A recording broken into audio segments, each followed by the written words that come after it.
The theme. Nights in which one boyfriend won't fall asleep. Bokuaka. Bakuto smiled against the pillow at Akashi, who lay beside him on the bed reading a book. Good night, Kashi. Akashi turned the page, not even glancing away from the novel. Good night, Bakuto-san. Love you. Love you too. Satisfied, Bakuto shut his eyes, ready to go to sleep.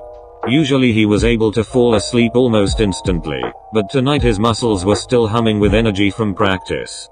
Maybe I should ask Akashi if he wants to. Bakuto was just about to open his mouth when he suddenly stilled at the feeling of somebody pressing their lips to his forehead. Good night, Kyoutaro. Akashi's voice was soft, gentle. Bakuto's eyes shot open. Akashi.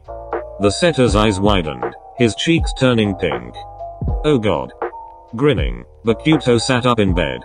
You just called me by my first name. Akashi only closed his eyes in response, his throat letting out a slightly strangled noise. Do you do that every night? The setter flopped the book back onto his head to cover his flushed face. Oh god. Wait. Bakuto pulled off the book to grin down at his boyfriend. Does that mean I can call you Kiji? Akashi turned an even brighter shade of pink, and he quickly pulled up the sheets over his face. Oh god. I love you, Kiji. MHM. The setter's voice sounded a bit strained from underneath the covers. His smile growing, Bakuto flopped back down onto the mattress to snuggle in closer to his boyfriend. Good night. Good night. Love you. Love you too. Bakuto waited a moment before quickly pulling down the sheets covering his boyfriend's face so that he could press a kiss to Akashi's forehead. The setter's eyes were still firmly shut, his cheeks red, and Bakuto smiled as he brought his voice down to a whisper. Good night, Kiji. Akashi's face flushed an even deeper shade of crimson, his hands immediately coming up to cover his eyes. Oh god. Iwaoi. Oikawa had a plan. A foolproof plan, one that was guaranteed to work, and Oikawa had it. The setter smiled, glancing over at where Iwaizumi's eyes were closed on the bed beside him as he quietly peeled off the covers. Sorry, Iwa-chan. See, Iwaizumi couldn't exactly stop Oikawa from practicing some more if he wasn't conscious, right? Slipping out of the sheets to stand up, the setter's smirk grew. Because Oikawa had a plan. A foolproof plan, one that was guaranteed to. Where the hell do you think you're going? Oikawa yelped a little when two strong arms suddenly wrapped around his waist to yank him back down to sit on the mattress. Iwa-chan. Well, you sure are fast, aren't you? Oikawa turned his head a little to try and shoot a smile at his boyfriend, but the shorter man's glare didn't lessen. His lips tilted downwards in a scowl and his voice barely above a grumble. You were going to go practice. What? Me? I would never. Toru. I was just gonna grab a glass of water, that's it. You already told me to get you a cup, Shitakoa. It's literally right by the bed. Sorry, did I say water? I meant that I was gonna go to the bathroom. Dumbus. You're scared of the hallway and so you always wake me up to bring you. Oikawa bit his lip. Okay fine, I was going to go cheat on you, is that what you wanted to hear? Iwaizumi's forehead creased. You really think I'd buy that, asshole? Or, Iwa-chan. Oikawa pouted. This is why I was telling you our relationship needs to be a little less healthy and happy and stable. If it wasn't, then you would totally. Oh. His frown deepening, Iwaizumi tugged on Oikawa's waist to pull the taller man back down to lie on the bed against the spiker's chest. Go to sleep. But Iwa-chan, I think some toxicity could really. I said go to sleep. Crap Oikawa. You need the rest. Oikawa could feel Iwaizumi's breathing against the back of his neck begin to slow, but his arms remained tight around the taller man's waist. So are you still gonna? You're not going out to practice. Please, I promise it'll only be for 10. Good night. Iwa. I said good night. Oikawa closed his eyes, huffing out loudly.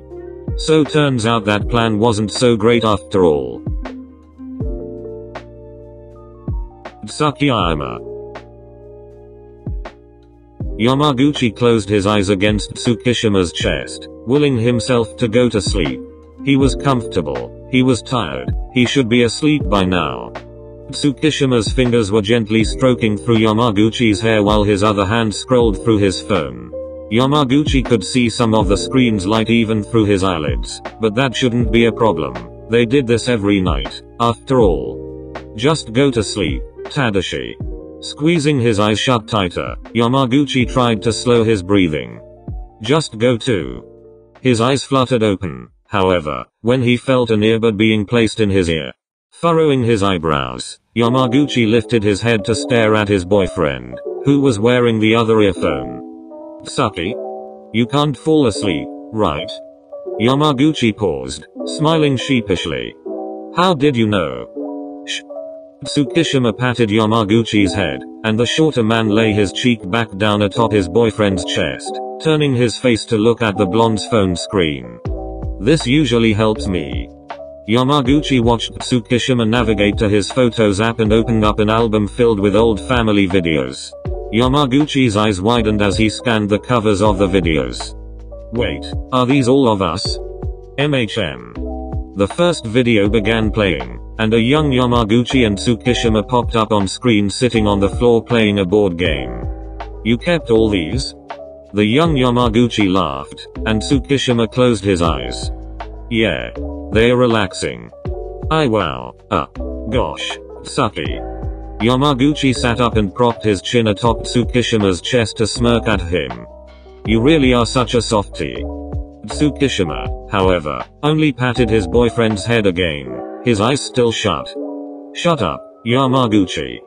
Snickering, the shorter man rested his cheek back on his boyfriend's chest and let his eyelids close to the sound of young Tsukishima asking Akitaru to come and play. Sorry, Tsuki.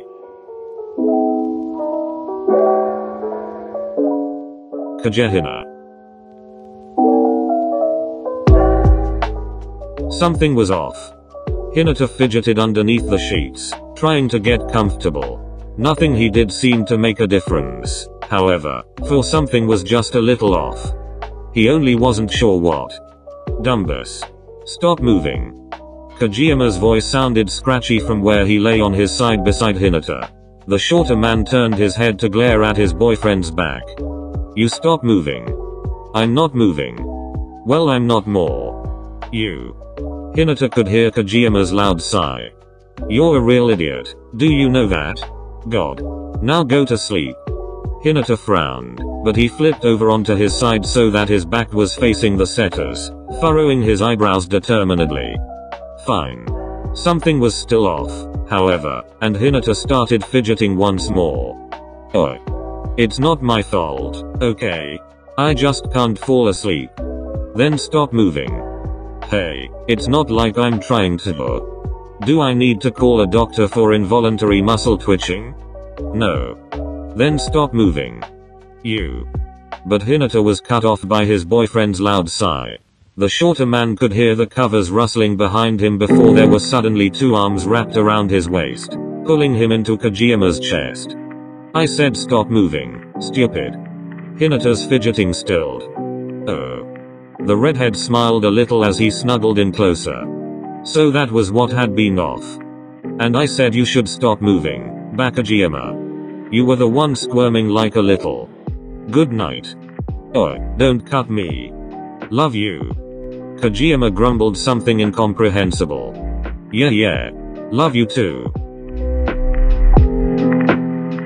Kuroken. Kenma glanced away from his Nintendo for a moment to narrow his eyes at the owner of the arm slung around his shoulder. You're not asleep yet. No. Kiryu rubbed his eyes with the hand that had been laying by his side, leaning his head back against the headboard of their bed. I am not. Kenma turned back to his game. You should be asleep. You have to get up early. You need at least 7 hours of rest. Otherwise you won't be able to do well tomorrow. Yeah, I know. Disrupting your circadian rhythms is bad for your health. Chronic sleep deprivation can. Okay, seriously, Kenma? Kiryu raised his eyebrows. You're the one who's worried about my sleeping patterns? Kenma paused his game to look straight into the taller man's eyes seriously. Sleep is important, Kuro. His boyfriend, however, just stared at the younger man's earnest expression for a long moment before bursting out into laughter. Kenma furrowed his eyebrows. What? You've got to see how ironic this is, right? I'm not kidding, Kuro. I'm trying to look out for your health. My health. My health is the one we should be worried about? Yes. Really? Mine? Kenma frowned, reaching a hand up to press Kuro's eyelids shut. Go to sleep. He leaned forward and placed a light peck on the older man's cheek before turning back to his Nintendo. I'll read you the WebMD articles on this in the morning. Kuro smirked. You mean you'll make me find and read the WebMD articles so that you can act smug without doing any of the work? Exactly.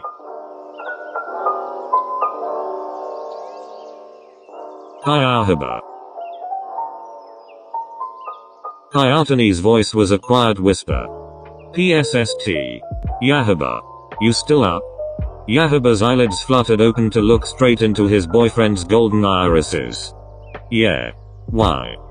Kyoutane frowned, his forehead creasing. Nothing. Go to sleep. Yahaba raised an eyebrow, but he closed his eyes once again anyways. Okay. It was quiet for another couple of minutes before Kyoutane whispered again. Yahaba? You still awake? Oh.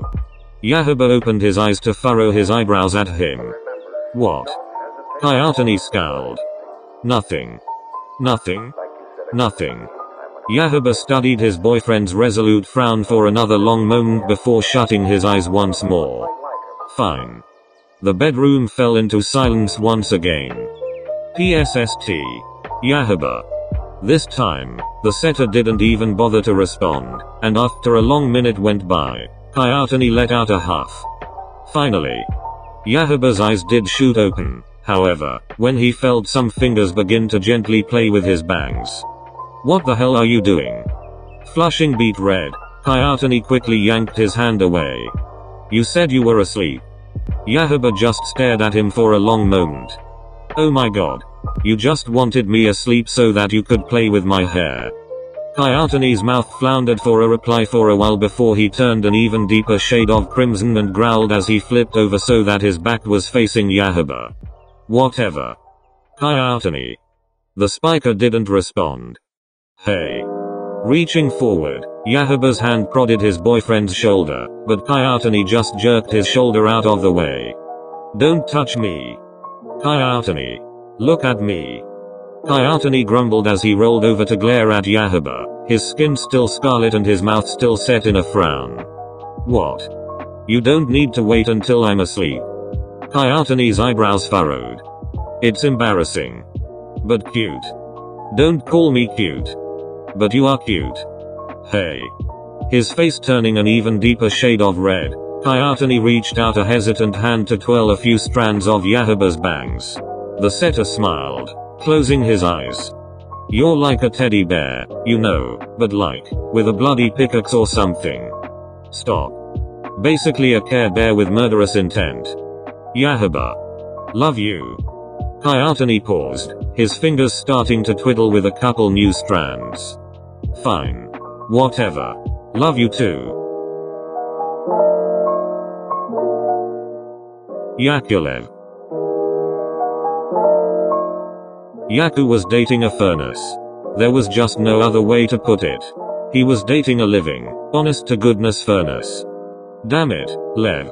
Yaku lay on his back staring up at the ceiling, Lev's thigh wrapped around his hips and his boyfriend's breathing hot against his cheek. Now this wouldn't be an issue if it wasn't one of the most humid days of the year, but it was, and Yaku found himself sharing a bed with this giant, unmoving furnace. Which was an issue. A large, Lev-sized issue. Hey. Lev. Pushing at the taller man's shoulder, Yaku tried to get him to wake up. You're too hot. Lev. But his boyfriend only shifted slightly, his lips barely opening as he mumbled something in his sleep. Yaku-san. Lev, just marry me. Yaku froze, pausing his prodding at Lev's shoulder. What? But Lev remained quiet, his breath still warm against Yaku's cheeks. The libero waited for a long moment before smacking Lev's shoulder. Hey. Lev. What did you just say? Lev groaned as his eyes slowly blinked open, lifting his head up slightly. Yaku-san? What the hell did you just say? Huh? Yaku just stared at the taller man, who flopped his head back onto the pillow beside Yaku's face. Oh, I dunno. What, did I sleep talk or something? Yaku's face turned beet red. After a long moment passed without a reply, Lev's eyes fluttered closed. Yaku-san? Go back to sleep. Okay. Lev pulled himself closer to the libero, whose skin had become an even brighter shade of crimson. Night. Yaku swallowed, trying for his voice to not sound too strangled. MHM. The libero remained completely still, and after a couple of minutes, Lev's breathing evened out against his flushed cheeks. I do. Yaku clamped his eyes shut firmly, his cheeks scarlet and his fingers squeezing the covers tightly. Damn it, Lev. Arankita. Kita was lying on his side against the bed, studying Eren's face. Hey, Kita, are you okay? Eren peeked an eye open to look at his boyfriend, and Kita nodded. Yes, I am doing well. And you? Pretty fine, I guess. He paused. Kita still didn't move. What you doing there? Watching you fall asleep. Oh. Eren coughed, shutting his eyes firmly. Well. Kita hummed lightly. You're objectively beautiful, you know. Kita reached out a hand to gently trace Eren's jawline. It's really very distracting, actually. Thanks. I guess. Kita's finger began to find its way to the different features he was thinking about. Your nose is nice. Your eyelids, too. His finger began following the folds and ridges of Eren's ear. And your ears are quite. Okay, so this is getting a little creepy. Eren reached up to take Kita's hand away from his ear and interlace their fingers. Let's just go to sleep, yeah? Kita furrowed his eyebrows. But your face keeps on distracting me. How about you close your eyes then? Kita pursed his lips. But then I wouldn't be able to see your face. Alright, Kita. Eren reached out the hand not holding Kita's to gently press his boyfriend's eyelids down. Good night. I love you, but good night. Can I continue admiring your features in the morning? Eren sighed, smiling a little. Sure. Okay. Satiated, Kita closed his eyes, giving Eren's hand a small squeeze. Good night, Eren. I love you. I love you too, Kita. The end.